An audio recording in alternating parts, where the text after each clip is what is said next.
Hello, everyone. It's Hooves of Doom with a painting update on the wood elves that I was working on this past week. And over the last few months, I've been working on Tomb Kings, and I really should have also been doing the periodic update on my wood elves, or wanderers as they're now called, in Age of Sigmar. So this is the first and probably the last in a while of this particular army update. I'll make a video probably tomorrow that showcases the entire Wanderer army as it is at the moment. It's a beautiful army, and I really love the work that I've put into it. So I think I've certainly I would definitely say that over the last 8 months of painting, I've improved immensely. Looking back at my Slanesh demons, I can now visually see those are not as good a quality, which is it's good to see. I still like that army. I still like the look of it, but it's good to see that I'm making some progress in my style and the general look of the models that I'm making. So I took this paint scheme. The first thing I do when I usually begin a project is I start looking around to see what other people have done, just to give you an idea. Also, it kind of gives you an idea of what's on the model. If it's unpainted, sometimes it's hard to make out what details are what. So I found the paint scheme online, and I pretty much copied it almost 100%. So one of the things that I'm most proud about is the freehand banner. But like I said, it's something that someone else had painted, and I tried to kind of duplicate it. But I think it does look very nice. Once you're really zoomed in on it, it's a little bit messy, but I guess that's the same with any model. But these Sisters of the Thorn, I think overall, turned out very well. So the steeds I did with the basic airbrush. I painted them on their own, and I started off with like a very dark gray, and then built it up to a white, and I think it works fine. It's such like an open area that you need to be careful with the airbrush, because I definitely made a few mistakes where like the coat from the airbrush wasn't consistent enough, and so you get kind of like a little spots of paint kind of on their otherwise smooth kind of areas. So you need to kind of go over that with a brush and try to clean it up, I guess. And then I used a very thin wash on the antlers, and went back over for a bit of white on the tips just to kind of burn it out. But overall, I think the steeds are almost exactly what I was hoping for. In my mind, I thought they would be a little bit brighter, a little bit more white than they turned out.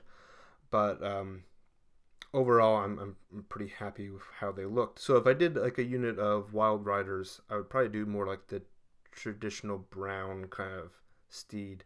But because these are a unit that can cast spells, and a lot of the painting schemes for these girls have them on kind of a steed that's much brighter and more going towards like the whiter shades. So one of the things I copied from the paint scheme I found was on their staves, how it goes from a darker green to a much brighter green tone, and that is I like how it worked out, and I drew upon the colors that were in the existing Wanderer army that I'd use, so that they have some matching elements. That those white steeds really aren't anywhere else in the army, so they kind of stand out a little bit, but I think there's enough cohesive elements that it certainly looks like a unifying force. And there's a little bit of blue in there, which I've been kind of liking with the Tomb Kings.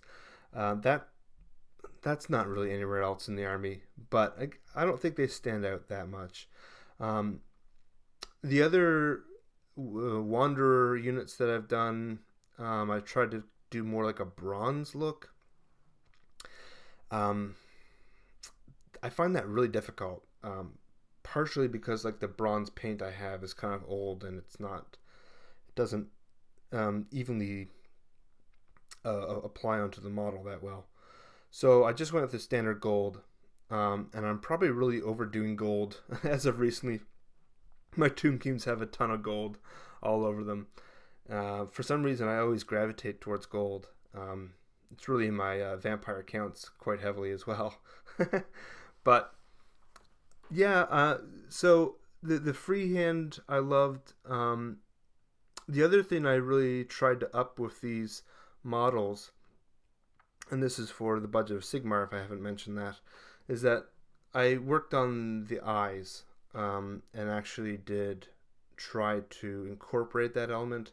The rest of the Wander army, I just applied a bit of wash and just kind of left it, and didn't focus on that detail. But these I actually did try to pull that out, and I think they look fairly good. So the other project for last week was the Waste Rider or Glade Lord, and I like how he turned out as well. He's almost exactly as I had planned out. This is kind of zoomed in a bit, but you can kind of see like where I'm a little bit heavy-handed on the paint. But overall, again, he has, I guess, one eye, but I think it turned out well. It's really kind of hard to see. But he's a beautiful model. It's one I've always wanted to get.